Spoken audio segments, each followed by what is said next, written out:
Being an NBA fan can be very tough. It gets tougher when your team is already not good and you can't watch what is supposed to be a transcendent talent. Now, maybe I'm speaking in hyperbole a little too much, but without a doubt, we know that Zion Williamson is a major needle mover for the New Orleans Pelicans. Well, with that being said, the news that I'm about to bring you guys would break the heart of pretty much any NBA fan. And for Pelicans fans, oh yeah, it especially breaks our hearts. Now, before we go any further, if you feel bad for me or anything like that, be sure to subscribe to the channel and turn on notifications. But if you also just mess with the content, be sure to subscribe and turn on notifications. You will not want to miss another Get Like Coop video, and that's facts. While you guys are here, also be sure to check out my podcast. The link to my podcast is going to be down in the description below. Me, the Flight Mike Corzimbo, we bring you guys Laced Up, one of the best basketball podcasts on the internet. I've been saying it for a while, but the New Orleans Pelicans can be incredibly frustrating. But no matter what happens, I'm always going to be a fan of my hometown team. That's just the kind of guy I am, and that's just the type of love that I have. In the comments below, let me know if it is even possible for you to reach a breaking point with your fandom for an NBA team. What would it take for you to stop being a fan of the team that you support? With the New Orleans Pelicans, we had came into our last game winning 3 of our last 4. We had beat the Utah Jazz, the Washington Wizards, and the Los Angeles Clippers. Might I add that the Washington Wizards have been one of the league's hottest teams, and we all know how good the Jazz and the Clippers are. As a matter of fact, in the Clippers game, Jonas Valanciunas would come out and hit 7 of his first 7 3-point attempts in the first half. I'm not speaking in hyperbole anymore. Jonas Valanciunas was running pin downs for 3-pointers and hitting them. He took about 3 back-to-back heat checks and made them all. While there weren't a crazy amount of people that questioned the Valanciunas for Adams trade, there were enough. People thought that Valanciunas would not be that significant of an upgrade over Steven Adams. Adams has not looked great with the Grizzlies, and despite him not looking great, I'm not exactly here to slander Adams because I know what he brings as a player. And honestly, Steven Adams just really seems like an incredibly awesome guy. Also, what I'm not going to do is slander the trade for the Memphis Grizzlies. While Valanciunas has been better than Adams, the trade was not made to be a straight up swap for the Memphis Grizzlies. The trade was made so the Grizzlies could go on to draft Zion Williamson and also get a first-round pick from the New Orleans Pelicans. The pick that the Grizzlies got was the Lakers pick. The Lakers have been one of the coldest teams in the NBA when you consider how talented that they are. There are times when the Lakers look so good, but when they look bad, man, let me tell you, they look flat out horrific.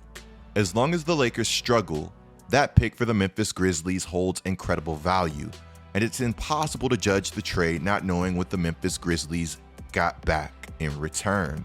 That being said, I think there's a chance that this trade still ends up being a win-win for both teams, especially if Valanciunas keeps doing the things that Valanciunas does well, on top of knocking down the 3-pointer at a devastating clip.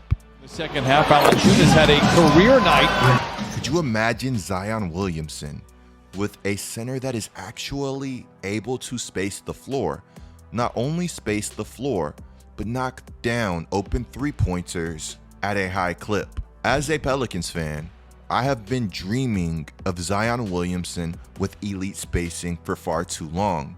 As a matter of fact, I've been dreaming about the return of Zion Williamson for far too long. Though the Pelicans would go on to win 3 of their last 4 before their game against the Dallas Mavericks. Against the Dallas Mavericks, they would put together one of their saddest performances of the season. They would lose 139 to 107 at home. While the game was a letdown, it's impossible to not at least be somewhat optimistic, because since Brandon Ingram has returned, the New Orleans Pelicans have looked like an entirely different team. The unfortunate thing is that like everybody else in New Orleans, Brandon Ingram is frustrated with the New Orleans Pelicans, but it's not in the way that you might think. He is frustrated with the fact that the New Orleans Pelicans have been losing. What made them difficult to stop tonight?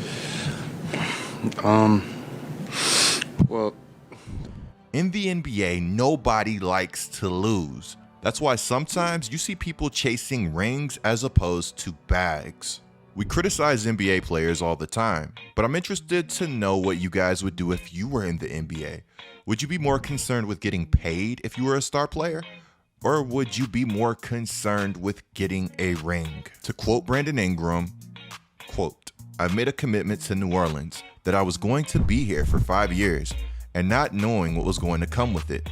Of course, I want to always be on the winning side. It's frustrating when you lose.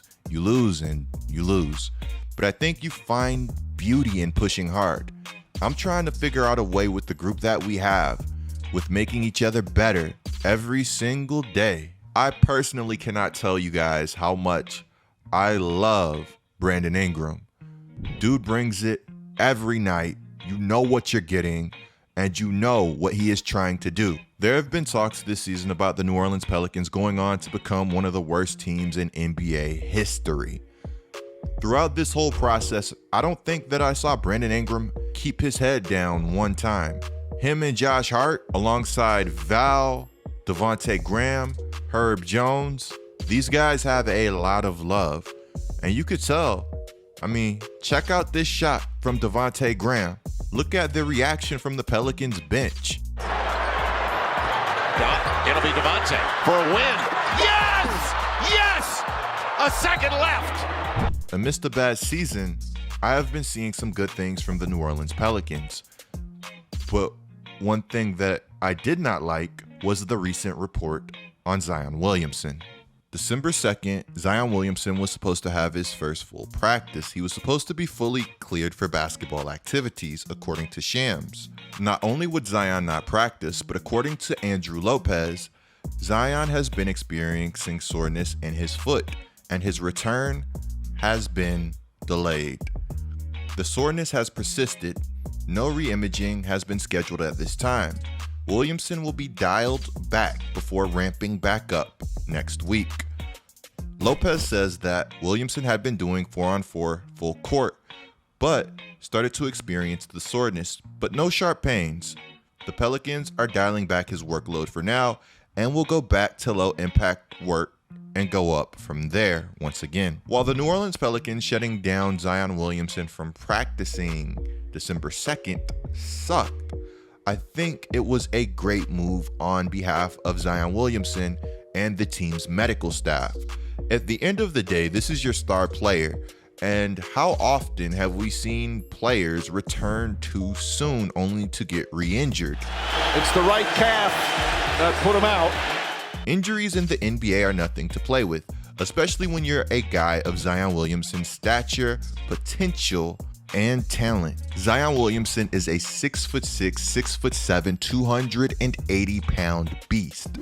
If the New Orleans Pelicans can continue to play 500 basketball without Zion Williamson, when he returns, there's a good chance that things might get spooky. I want to know how you guys feel about this recent Zion Williamson news and these current pictures of Zion Williamson.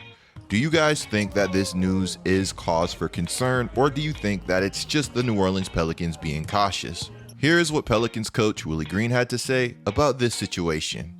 The team is optimistic that Zion Williamson's injury is not serious, and so am I. Clicking the video on the screen right now is a great way to support my channel. I'm GETLIKECOOP, bringing you guys the scoop until our next upload.